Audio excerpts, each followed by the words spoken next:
Ooh, I am back with I'm back with another first ride video, but this one's slightly different. Some of the other first ride videos that I've done have been on loaner bikes or have been on demo bikes. Today I am doing a first ride video on my new bike. See, I still have the Triumph. It will most likely be sold here pretty soon, but I've been having some hand issues and the clutch on the Triumph is extremely heavy. It's an extremely fun bike, but I needed something that I could ride for long periods of time in traffic, in back road situations, all over without having as much hand trouble. And that's what brought me to the Ducati. So it is a Ducati Scrambler Urban Motard. Best I can tell, I don't know a lot about it yet, it is a European only model. I haven't seen it available in the States as of yet. It is built on the same Scrambler platform as all of the other Scramblers. It's new for this year. It is a 2022 model, which kind of goes along with it being new for this year. It has 17-inch wheels front and back, spoked, which was a big thing to me. I love spoked wheels, and that was one of the deciding factors on this bike. It has handlebars that are a little bit swept up, but not as swept up as like the Icons or some of the others, and not 100% flat like the new Night Shift, which was actually the bike I was trying to buy, but there are none in Europe right now, and the soonest that they could maybe get me one was August. And see, I leave on Monday for a multi-thousand-kilometer road trip up to the far north islands of Scotland, and I needed to have a bike before then. It has LED kind of headlights along with incandescent. Look, I'm not going to go into all the specs of it. There are plenty of videos out there to find all the specs, but this is going to be my first actual ride on the bike. I did ride a demo bike for about 20 minutes or a half an hour. I picked this bike up yesterday. It had 5 kilometers on it. I rode it home from the dealership to the office today, from the office to where I'm standing right now in front of this beautiful windmill with the Amstel River right at my back. And right now I think it's got about 38 or 40 kilometers on it, something like that. I am going to do a 40-kilometer loop that we ride quite often, so I know the roads. It's still not rush hour, so I don't think I'm going to hit all that much traffic, and I just kind of want to put the bike through its paces. I want to see how it is on the back roads. I want to see how comfortable I am on it, and I just want to kind of get to know the bike a little bit before we jump off on this multi-day road trip. So I'm going to mount up some GoPros on the bike, and then I am going to get out and I'm going to try to ring it out as much as I can. It is in the break-in period, so I'm not allowed to take it past 6,000 RPM. So I've got to be somewhat good. They are brand new tires that haven't really been scrubbed in, so I want to be kind on that too. Last thing I want to do is go down on my first ride. So with that, I'm putting this GoPro down, mounting some on the bike, and we're gonna go hit some of these back roads around the river here.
Okay, so that's the first ride on the Duck, the first real ride.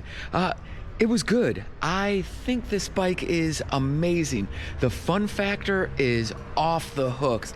I mean, the bike is it's just fun to ride. That's all there is to it. As I spent more time on it, I gained a little bit more confidence in it. It's a completely different riding position and style than I've ever ridden before. The roads that I was riding, there's a lot of blind turns and it's single lane, and I think it would be even better on a dual lane road where I was a little bit more confident that I wasn't going to come headlong into a car. The tires are spot on. I really, really like these tires. They're compliant. They feel trustworthy. They feel grippy. They do everything that I would want in a tire like this, in a bike like this. They are a road tire. They're a Pirelli Diablo, so they've got a fair amount of bite to them for what they do, and all in all, I really, really enjoy them. Suspension, the suspension is clearly set up for somebody that is much heavier than I am. It felt a little jittery. I think it could really use a good suspension set up by a pro. I am not a pro. I first to admit it, I am not a pro. Brakes work great, but the front brake feels a little mushy to me. I don't know if it's because it's still brand new, they're not 100% broken in. I don't know if it needs to be bled a little bit, but it does the job, and it does the job very, very well. It just feels a little soft and a little mushy. Rear brake, just fine. I don't use the rear brake all that often, but it did everything that it was supposed to do. The clutch is great. The clutch is really smooth. It's a little soft on the engagement. I could stand a little bit more feel to it and stuff like that. But all in all, it is super light. I would adjust the levers a little bit down. I felt that they were a little bit too level for me for my liking and stuff like that. Sorry, I'm really distracted. There's a kid over here in a back seat just crying his eyes out. But here nor there. The rest of the bike, everything about it is great. I like the seating position. There is a lot of wind on your chest on the highway speeds, but that's to be expected with a bike that's this upright. Now, what would I change on the bike? If you're looking to get a bike and just get on a bike and ride, there's absolutely nothing you need to change on this bike. It does everything really, really well right off the showroom floor. And I'm sure it is more capable than I will ever test its limits on. What am I going to change on it? Well, since I have this long road trip coming up, I am going to put a windscreen on the front to try to get some of the wind off of my chest and up and around my helmet a little bit. I'm also going to change out the mirrors for no other reason than I just don't like the Mickey Mouse mirrors on this. I have to mount my phone mount on this, and I have to figure out where to put GoPros on it. I haven't figured that out yet. Past that, one other thing that I will do is I think I'm going to put some foam grips over the factory grips. I don't love these grips. They're a little bit harsh. But past that, I'm not going to change a damn thing on it until after the big long road trip. But I'm going to wrap it there. That's it for the first ride on the Urban Motard. I look forward to sharing much more videos with you on that. So until next time, thanks.